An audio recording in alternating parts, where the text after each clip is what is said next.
Good morning, everyone. Thanks for joining us. You're watching Eyewitness News on the Wax. I'm Tracey McCain. I'm Caitlin Nuclo. Your reporter Roger Suzanne has brand new information from police in just a moment here out of Hartford. But first, let's get a check on that forecast. Meteorologist Jill Gilardi is in this morning with the details on that first alert forecast. Hey, good morning, Jill. Good morning. We have so much beauty to show everyone right now. We're going to start off with a submitted photo. You can do so through the First Alert Weather app. But Andrew Urban sent this over to us out of New Hartford. A very pretty sunrise. So your mood is going to be so much better today, especially if it's influenced by the weather. And how do you not feel a little bit better when you start to see such a glorious sunrise underway? This is the view out of New London, where it is 50 degrees. Northwest wind is light. We have light winds this morning. Another fantastic view. You can also see a little bit of fog there in the valley, so that may be something to contend with this morning, but nothing too terribly widespread. So we have breaks in the clouds. We have some sunnier conditions to start off our day, and as we go through the rest of today, again, you'll get some rounds of some clouds passing by, but not the kind of gloominess that we once experienced. There's that touch of fog you can see in the valley location. Otherwise, it is looking good out there. A few little areas still may be a little damp. So out the door, just know that you'll need to take the sunglasses with you. At times we'll see some clouds today, and at times we're going to see more sunshine. Already that is evident. Now the wind isn't really present right now, but it will get breezier through today, and so just need that long sleeve or that jacket perhaps. But look at that. We're getting into the low to mid 60s this afternoon, so looking good for all of us. So the kiddos, for the adults. We'll get into that long range forecast because tomorrow, first alerting you, it will be chillier.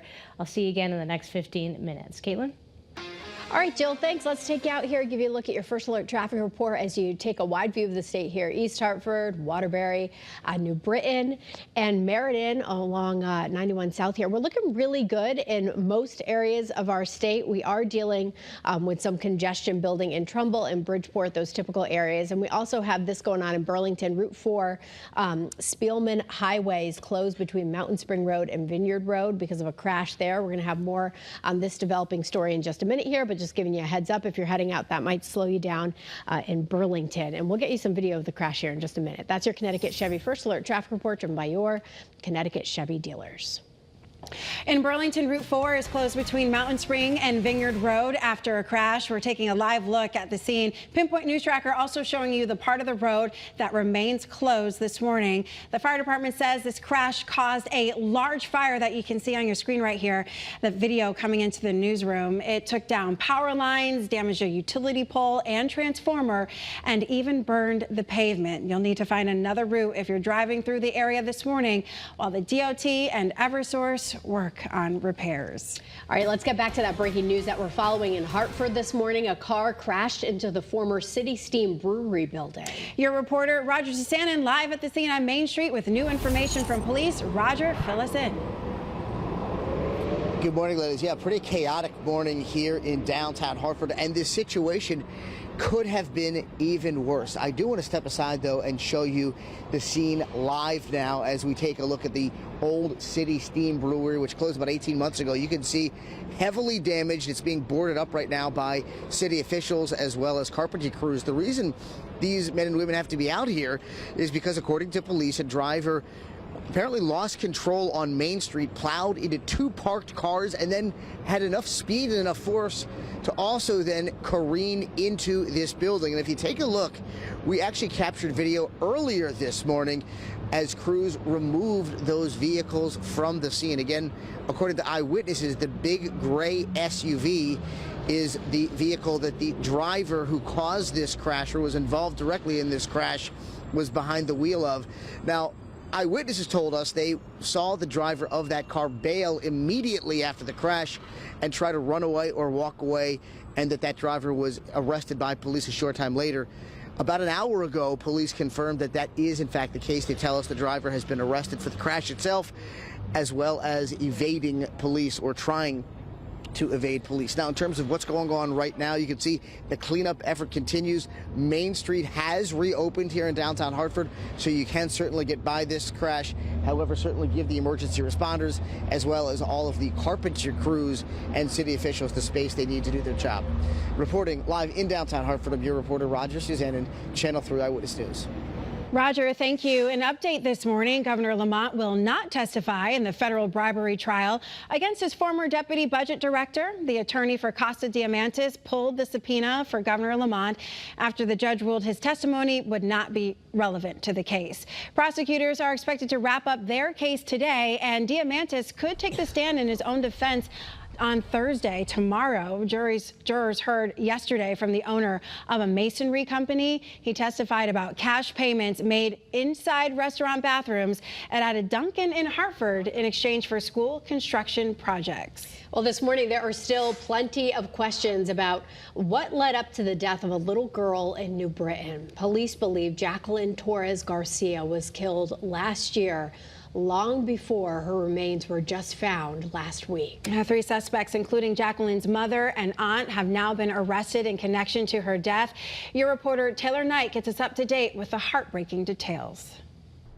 I was, and it was emotional. The little girl's family packed the courtroom wearing shirts with Jacqueline's picture on them. Here on Clark Street, where her body was found, there is now a growing memorial. Family and friends bringing these candles, flowers, balloons, all in memory of Jacqueline. Some of those family members were also in court yesterday, and they were unable to control their emotions as the suspects were being led out of the courtroom after their hearings. There were outbursts, and some even got removed from the courtroom. Get out of here, get out of the courtroom. Family outraged in court, looking to get justice for Jacqueline. Her mother, Carla Garcia, has been charged with murder. She was crying while being brought into the courtroom and tried hiding her face from cameras. Garcia's boyfriend, Jonathan Nanita, is also charged with murder. He was arrested Monday night in Waterbury after police say he attempted to speed away from officers in a stolen car. They say he crashed and ended up in a struggle with officers who were attempting to take him into custody. He faced a judge with a fresh black eye and cuts on his face and forehead. The judge set bail at $5 million for both the mother and her boyfriend. Jacqueline Garcia, the aunt, has been charged with child cruelty. Her bond was set at $1 million. Police believe the little girl was killed a year ago when she was living in Farmington. Investigators say that she suffered prolonged abuse and malnourishment before her death.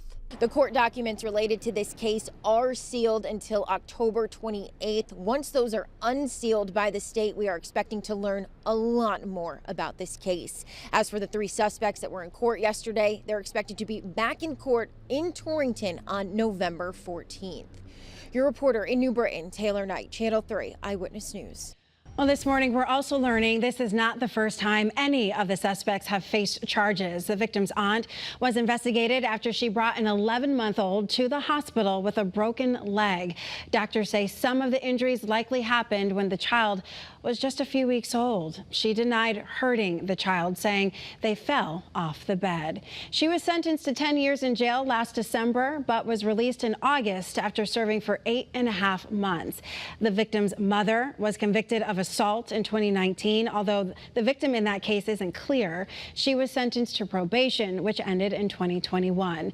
The mother's boyfriend was sentenced to less than a year in jail after pleading guilty to reckless endangerment back in 2022. Well, as this investigation continues, some advocates calling for changes to the state's homeschooling system. In a statement, the Office of the Child Advocate says the state's lack of oversight allows parents to withdraw their children from school, isolate them, and shield themselves from reports to their child welfare agency, potentially exposing them to neglect or abuse.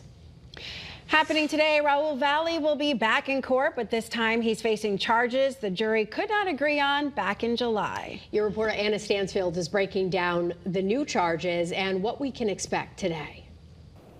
Tracey, Caitlin, good morning. This comes after the state filed amended charges last month. Now, when Valle was originally tried back in July, the jury was hung on several charges, which is what he'll now be facing here later this morning.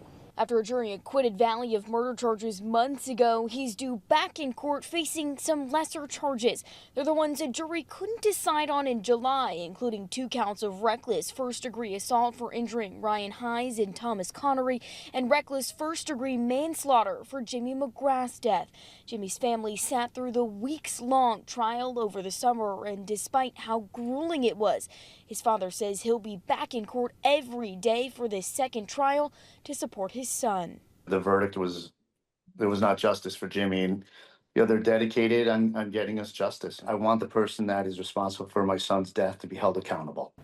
And Channel 3's Matt McFarland will be inside the courtroom here today, bringing you the latest from this trial, both on air and online at WFSB.com. For now, I'm your reporter in Milford, Anna Stansfield, Channel 3 Eyewitness News.